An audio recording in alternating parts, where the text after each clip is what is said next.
di doore sama kàddu ci jaajëfal askanu Sénégal jaajëfal askanu Sénégal delluwaat jaajëfal askanu Sénégal ndax ñun waa Yewwi Askan Wi mënuñoo sant ak gërëm lu doy askanu Sénégal ndax dañoo jóge ci campagne électorale muy ñaareelu campagne électorale bu Yewwi Askan Wi ci lu toftalu ci lu diggante juróom-benni weer lu mu gën a gudd defe naa juróom-benni weer la ñu dem ci anam yoo xam ne ñoo ngi doon jàmmaarloog ñoo xam ne ay milliards yi milliards ci xaalisu réew mi dugal nañ ko ci campagne bi ñu dem ci daanaka loxo yi neen defe naa seeni mbokk seeni naataango journalistes yi àndoon ak ñun gis nañu jafe-jafe yu ñu doon dund ak ñun waaye ànd ak loolu yépp fépp fu ñu jaar askan wi réserver ñu ab tertu boo xam ne kawe na woon suñu njort lool te yéen ñëpp Sénégal yëpp ak àdduna yëpp gis ko nit ñi doon génn doon ay junni nit di ñu xaar ci naaj bi di ñu xaar ci taw bi di ñu xaar léeg-léeg ba ay 2 heures du matin loolu ku mu doyul dara dootu la doy ñun mënuñoo remercier lu doy askanu Sénégal waaye di leen wax rek ni yaakaar gi ñu am ci ñun ba tax ñu wane loolu lépp ci cofeel bu soobee yàlla yàgg naa ko wax yaakaar googu du mës a tas lépp lu ñu yaakaar ci ñun nañu xam ni suñu ngor suñu bëgg-bëgg ci réew mi weesu na foofu ndax dañ koy faral di wax ñun ñi fi nekk ñëpp kenn dugg ci politique ngir koppar goo ciy am wala poñet guñ la ciy jox bu doon loolu dong ñi ne ci table bi yëpp duñu campagne ndax amul kenn ci ñun koo xam ne tey dina dem assemblée nationale ndax soo nee député rek nit ñaa ngi gis ku ñu jox ndomb tànk jox ko 4x4 jox ko passeport diplomatique jox ko 1,300,000 par weer jox ko carburant réew mu ndóol ni Sénégal nag ku ñu jox loolu dafa mel ni am na lu tuuti lu ñu la jox wala sax lu takku waaye ñi fi toog ñëpp amul kenn koo xam ne day dem assemblée te teewul campagne bi yëpp ñoo ko campagne wër Sénégal yëpp di nelaw 3 heures 4 heures du matin di lekk benn repas par jour campagne nañ ci taw campagne nañ ci naaj campagne nañu ci ngelaw loolu cofeel gi ñu am ci Sénégal ak yéene gi ñu am ci Sénégal moo tax ñu def ko kon ñu gàcce gàllama askanu Sénégal di leen gërëmaat ci turu conférence des leaders yëpp waaye ci turu Yewwi Askan Wi yëpp militante dinaa jagleel nag ngërëm gu spécial jeunesse su Sénégal bi parce que ñun bi ñuy commencé politique dafa am lu ñu bëggoon mooy fexe ba jeunesse su Sénégal intéressé waat ci politique ndax fexewoon nañ ba gëmloo jeune kuy jeune rek ni yow politique dafa salte mbirum mag ñi la bu mu la intéressé te loolu musiba la ci réew moo xam ne 65% ay ndaw lañu ñun suñu premier objectif mooy fexe woon ba jeunesse bu nekk di intéressé wu jeune bu nekk di intéressé wu ci politique ndax politique mooy ni ko tubaab bi waxee rek mooy li xew ci sa jamono ak sa société nga fexe ba sa loxo nekk ci lépp lu koy defar nga fekkee ko c'est l'art de gérer la société loolu mooy politique li ñu leen mësa woon yëpp du politique ndax nit ñi sàcc alal réew mi jënd ay militants loolu du politique dige loo dul def loolu yëpp du politique moo tax ñun Yewwi Askan Wi ànd ak askan wi ci boppam contrat moral bi ñu bëgg a séq ak askan wi mooy fexe ba defaraat politique ndax yonent yi sax dañoo politique su politique bonoon yonent du politique ndax yonent samp na état nekk président de la république loolu mooy politique mooy defar société bi mais li ñu leen di won nii di politique de balaa may dee ñu naan diw c'est un génie politique parce que mën naa wax lu dul dëgg mën naa naxaate mën naa sàcc alal réew mi mën naa sàcc ay élection ñu ne ah waa ji de c'est un génie politique ay nit di ko bind sax naan génie politique déedéet génie politique mooy fexe ba buñ la wóoloo ba dénk la nga liggéey ba askan wi gis boppam ci liggéey bi nit ñi am liggéey nit ñi faju nit ñi di lekk correctement ak yeneen loolu mooy génie politique. boo gisee américains yi jël seeni présidents yu mag yi ay Lincoln ay truc di leen teg fu sori parce que ñooñu dañoo def loo xam ne ba léegi ñoom ñi gis jeexital bi ci liggéey bi waaye njuuj njaaj rek ñu naan waa ji moo ay ci politique waa ji politicien la ñun de suñuy doom ak suñuy sët dañoo bëgg ñu am beneen image ci politicien mooy kuy defar ku bëgg réewam gëm réewam jiital intérêt réewam ci lépp loolu mooy politique. kon contrat Mollar boobu ñu seq ak askan wi moo andi lii ñu am ci élection bi ndax élection bi gagné nañ ko loolu du lu ñuy laam-laame c'est-à-dire même configuration actuelle bi ñu nekk rek wane ni élection bi gagné nañ ko ñii ñu jàmmaar lool 2017 127 députés la ñu amoon ci 165 yi 127 députés su ma koy xamee ci wolof mooy téeméer ak ñaar fukk ak juróom ñaar ci téeméer ci soo dajalee député yëpp téeméer ak juróom benn fukk ak juróom ñoom loolu la ñu amoon ñenn ñi nga xam ne duggoon nañu assemblée ci beneen anam ne ay indépendant lañu di rocceeku benn di dem di leen fekki ba daanaka bi mandat bi di jeex nii gëm naa ni waroon nañu mat ñoom 140 députés soo seetee non inscrits yi demoon fekki leen kenn xamul lu mu toll. donc ku yoroon lu toll noonu ci assemblée bi ñu génn tey ngay xeex naan am naa 82 wala aw ma ko ndax pour am majorité 83 nga war a am kon élection bi ñàkk nañ ko ba noppi ak lu munti am kon ñun ñi ngi sant yàlla gërëm askanu Sénégal ndax bi ñuy sumb élection bi kenn jàppaloon ni dina demee noonu d'autant que nag li gën a yéeme ci mbir mi mooy équipe bee moo leen duma remplaçant moo leen duma ndax ba tey ji sénégalais yu bëri soo leen ne kan tête de liste bi officielle bi ñu bëri xamuñu ko équipe B moo leen duma kon équipe A bu compétiroon fu ñu jëm loolu moo doy waar ci mbir mi mën ñu ngi dellu sant yàlla bu baax di wax nag ni défaite bi mënoon na gën a garaaw ci ñoom bu dul woon yenn yi nga xam ne am na bokk na ci intercoalition Yewwi Wallu dox na bu baax nag waaye desoon na tuuti ñenn ñu ko comprendre ndax soo jëlee fu mel ni Louga ñi sànnil carte Wallu bu ñu juumuloon ba sànnil ko Yewwi ñun ñoo gagné Louga avec plus de 2000 voix d'écart noonu la amee ci Mbour noonu la amee ci Bounkiling nga xam ne ñoom waa Yewwi suñu juumul woon dem votel Wallu ni ñu ko waroon defee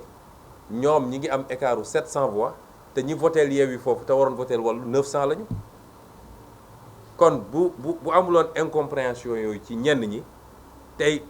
fii ñu toog di wax sax naan est-ce que majorité am na wala déet kenn du ko wax kon ñoom daanuwuñu dañu xalangu bay mbërëgu loolu moo am kon lan moo tax sénégalais yi voteel Yewwi ak Wallu ak lan moo tax ñu sanctionné leen loolu dafa baax ñu rappeler ko parce que vote bu nekk dafa war a am explication de vote dañu war a xam li tax lii am néew ma damaa nekk ci boppu sénégalais bu ne waaye ñun pendant 14 jours wër nañu Sénégal dafa am discours bu ñu tenir Sénégal discours boobu dafa am première partie déconstruire et deuxième partie proposer lan la ñu déconstruire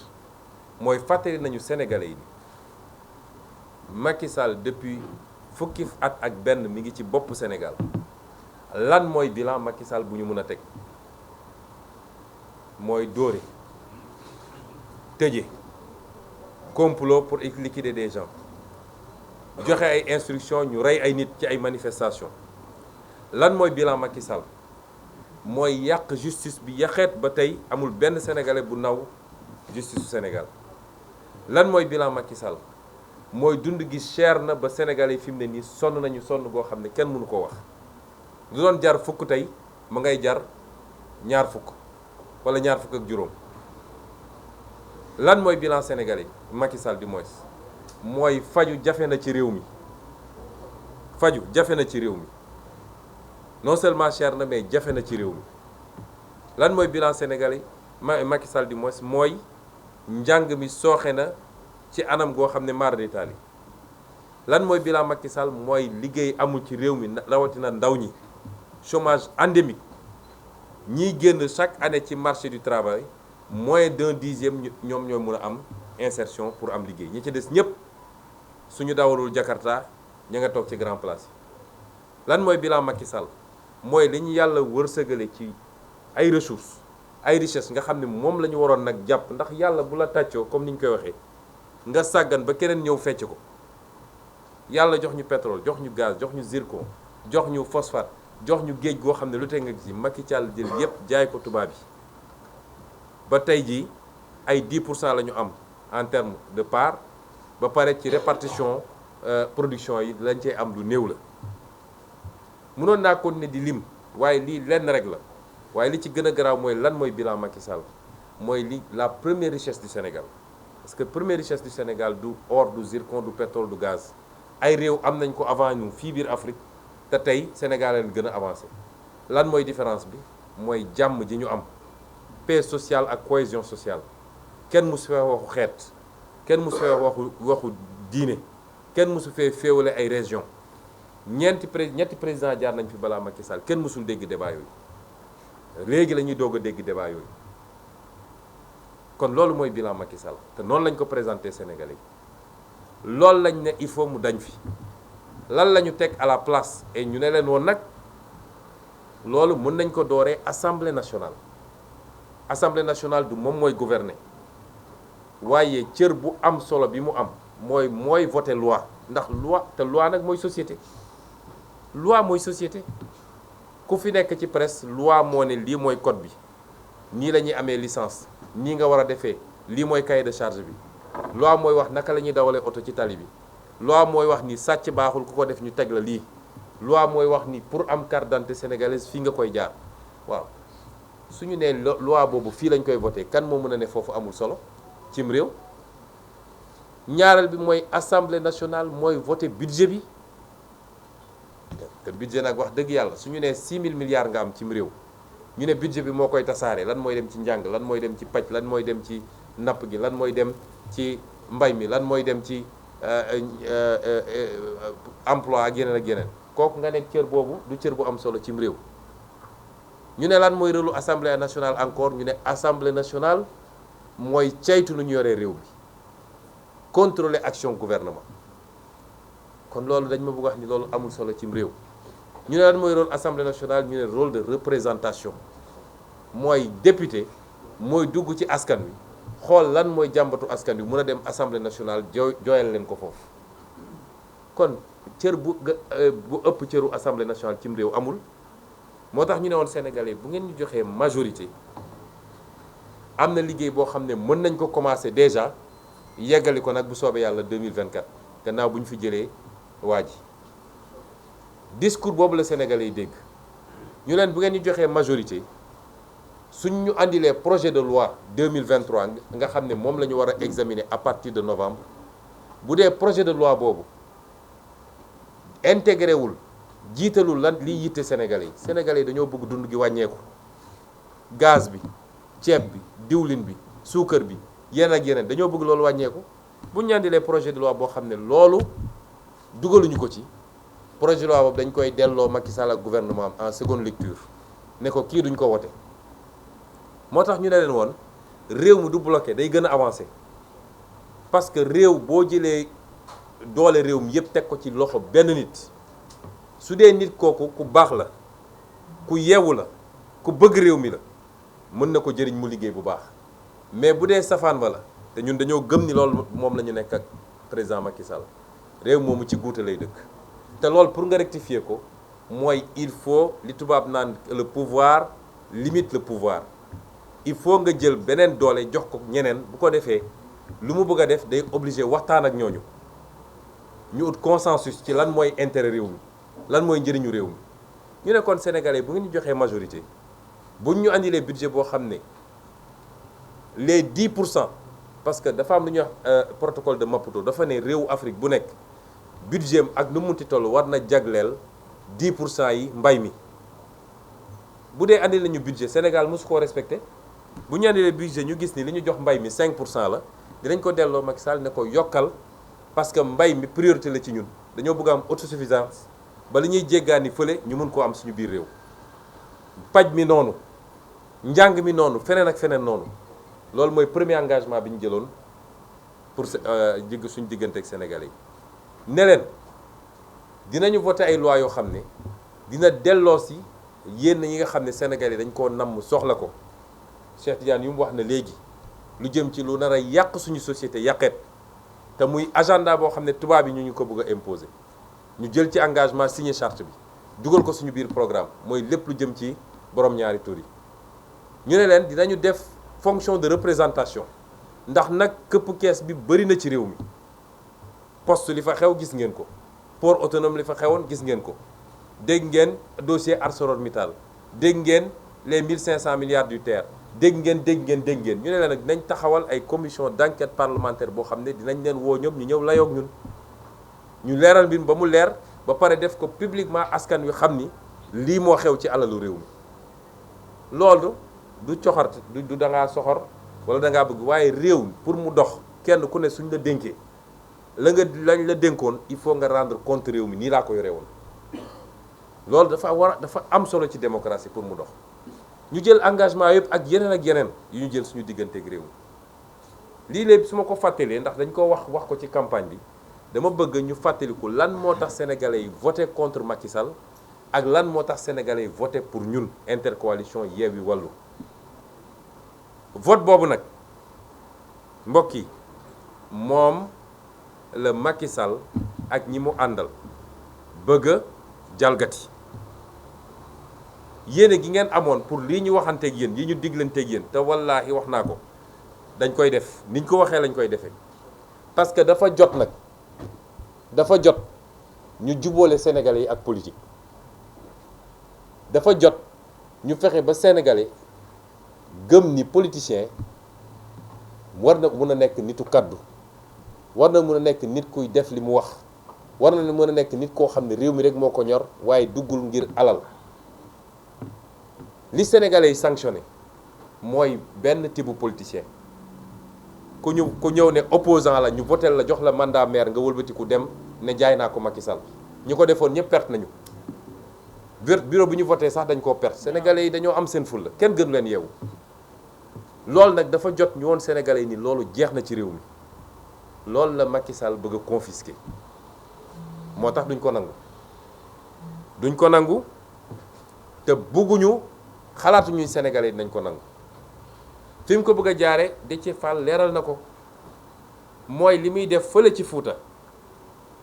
ñeenti département Podor Kanel Matam ak Ranérou foofu la ko bëgg a def ndax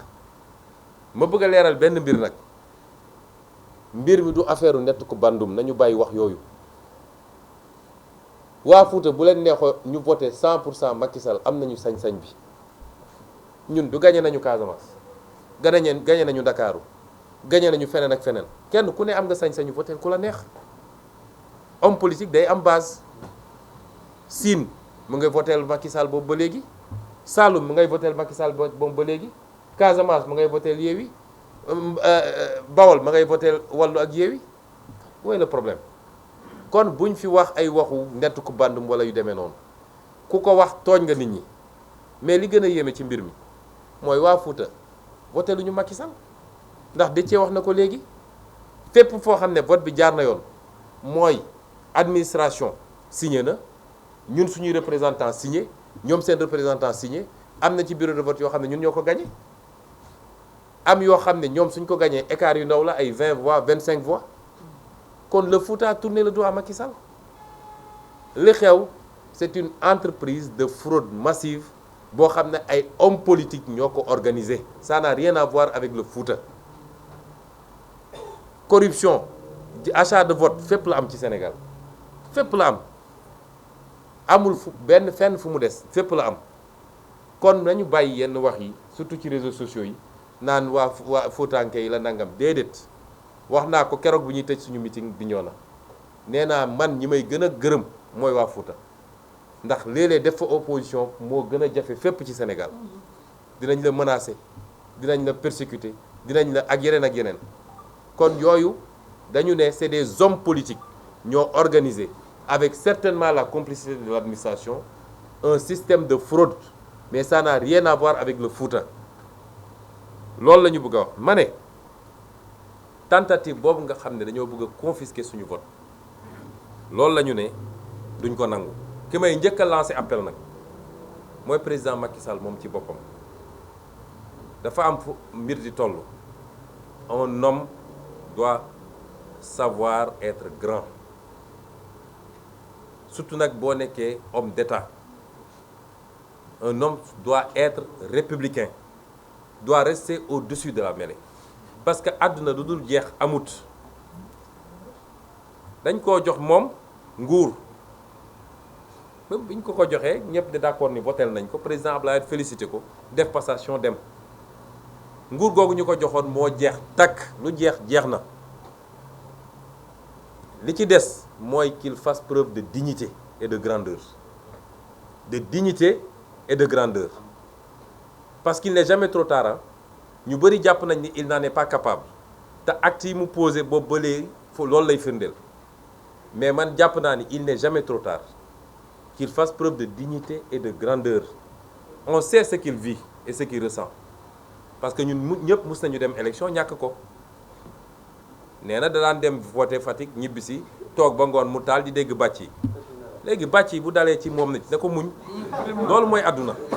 on ne peut pas gagner tout le temps du ci football du ci làmb du ci politique on ne peut pas gagner tout le temps boo doxee nag ba yàlla def mbir mi wëlbatiku bul yàq réew mi bu ko taal il faut faire preuve de grandeur parce que moom tey li mu war a xool mooy nu muy def ba yeggali ci jàmm waxoon nañ ko fii après les événements de mars dama ne woon du ñu dox vers le palais ñun ñoo wax xale yi ne leen dellu leen seeni kër ñu ne woon dañ koy accompagner mu yeggali mandaam ci nu mu gën a rafete loolu na koy bàyyi xel tout le temps doonul réew mi moomu ko jënd ko te gënul benn sénégalais ci 17 millions de sénégalais yàlla tànn ko ci moom jox ko mu mun a def ñaari mandat 12 ans ci boppu réew mi ñaata sénégalais ñooy mun a def un mandat dans ce pays ñun ñi fi toog nii ñaata nit amul kenn ci ñun ku am garantie dina mës a nekk président de la république loolu mbirum yàlla la kon bu ko yàlla defalee loolu sénégalais yi deselatuñ ko dara moom na fexe ba rafetal mbir mi ci ni muy demee waaye ci loolu muy def it ñuy wax waa justice sénégalaise parce que moment yi ñuy toll nii responsabilité justice daf ci kaw daf ci rëy torop dama wax sànq bi ñuy waxtaan ak ñoom Déthié Fall dama leen ne gis nga magistrat bi toog fii naan day jël décision créer benn atmosphère de solennité bëgg a gëmloo nit ñi non fii c'est la justice c'est pas la politique ba pare di jël décision boo xam ne décision politique la na xam ni ñun li ñu daj ci mbir mi ñun ñoo sumb politique ñun ñoo joxe suñu caution ñun ñoo def suñu investiture ñun ñoo dem defi campagne dans des conditions extrêmement difficiles ñun ñoo woo Sénégalais ni leen gën leen voter ils n'ont qu'à nous respecter la justice n'a qu'à nous respecter acteur politique yombul de te ñun ñooy système politique bi bu ñu fi nekkuloon politique du am kon nañu doxal yoon ñoom ils sont les garants de la stabilité de ce pays te chaque fois wax naa ko saa su problème amee ci réew mi bay waaj a tàkk li am fii temps yële ba ay nit dee ci lan la foog nga ni su justice defuloon li mu def tey nit di bakkan dina ci ron du am pourtant ñaari nit la ñetti nit juróomi nit suñu paree dem toog lekk seen ceebu den naan seen ataaya bàyyi loi li mu wax bàyyi constitution li mu wax dem wax leneen parce que dañ leen def pression di leen def leen loolu nañu delloo ci seen xel parce que réew mi jeexul de commencé gul bay jeex te am na yenn yu fi doon am dootul am ñun menacé wuñu kenn nag mais def lu taal réew mi après toogaat mel ni dara amuloon nga continuer loolu dina jeex ci réew mi kon ñuy lancer un appel à la justice li xew Fouta xam nañ ni loolu du élection il y a pas eu d'élection au Fouta c'est une mascarade te la ko andi yépp mooy ñoom nu ñuy def ba rattrapé wu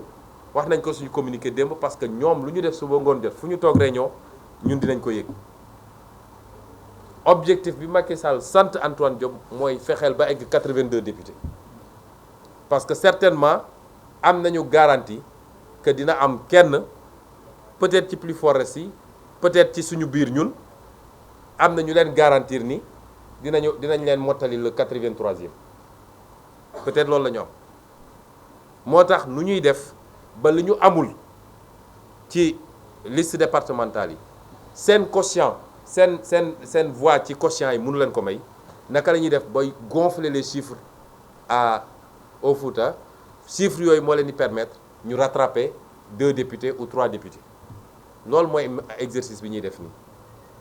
moo tax ñu ne justice bi na jël responsabilité am ce qui s'est passé là-bas c'est pas une élection te mënuñu ko nangu wax tamit ni ñoo ngi woo askan wi nag parce que dañoo wax ak Macky Sall jàpp ni pour une fois ñi koy wër di ko nax ne ko yaa fi nekk yaa yor doole koo xam ne 65% lañ la fale woon nga ñëw ne gagné nga 58% il y a 4 ans de cela tey nga ñëw di xëccoo ay 45% ñun on a 1,5 million voix et quelques moom il a 1,480 voix et quelques kon xam nga ni kooku te loolu boolewuñ ci yeneen liste yi li ñu am kooku ñàkk na réew mi ñi ko doon nax bu dee dese na ko tuuti xel dina xam ni loolu ñii dañ koy dugal rek mais comme dañ ko lancé appel ne ko na dellu si xelam ne revenir sur terre lañ ko bëgg a wax mooy su ko deful it dinañu fekk fii parce que dafa am yoo xam ne mënul am ci réew mi moo tax ma woo askanu Sénégal à défendre son suffrage par tout moyen nécessaire bu dee dañ ko bëgg a foqati askanu Sénégal la waxal rawatina jeunes yi nañ ñu déglu nag fan yi di ñëw parce que processus bi jeexagul peut-être suba wala gannaaw suba dinañ proclamer les résultats provisoires bu dee dañu maintenir les fraudes qui sont passées au Fouta dinañ def recours ci conseil constitutionnel waaye nañu askan wi déglu déglu suñu mot d'ordre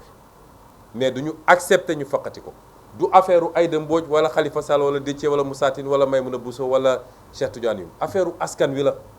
c'est le peuple qui a voulu ce changement et qui a voté du mbirum benn nit loolu tam dinañ ko wax lancer un appel aux forces de défense et de sécurité bu ñu topp ce pouvoir finissant buñ ko topp ñu leen di dugal ci ay actes yoo xam ne li xew barki dem bi ñoon ak Ziguinchor mi ngi fi des ba léegi te dossier bi duñ ko bàyyi dinañ ko poursuivre ba fi mu war a yegg jusqu'à quand lañ leen di jox ordre ñuy tirer sur des manifestants pacifiques et qui réclament leurs droits loolu tam nañ ci bàyyi xel lancer également un appel aux militants même de Benno Bokk Yaakaar su dee dese na leen benn once de patriotisme bu ñu topp lii ñu leen bëgg a dugal parce que ñoom xam nañ ni ils sont sociologiquement minoritaires dans ce pays seen campagne woon na leen ko fu ñu dem ñu yóoxoo leen su dul woon milliards yi ñu génne et malgré ces milliards là ils ont mordu la poussière loolu soo tollee foofu nag xamal ni jeexal nga lu jeex na ñaari rakkay jeex na kenn mënu ci dara donc lii la ñu bëggoon wax ci lu gàtt di gërëm askan wi yëpp di delluwaat gërëm askan wi yëpp Sénégal réewu jàmm la jàmm lañ fi bëgg jàmm ji nag tey ma nga ci loxo Macky Sall ak ñi mu àndal nañu suturaal seen bopp nañu jiital intérêt réew mi nañu bëgg réew mi te xam ni nguur c'est pas une fin en soi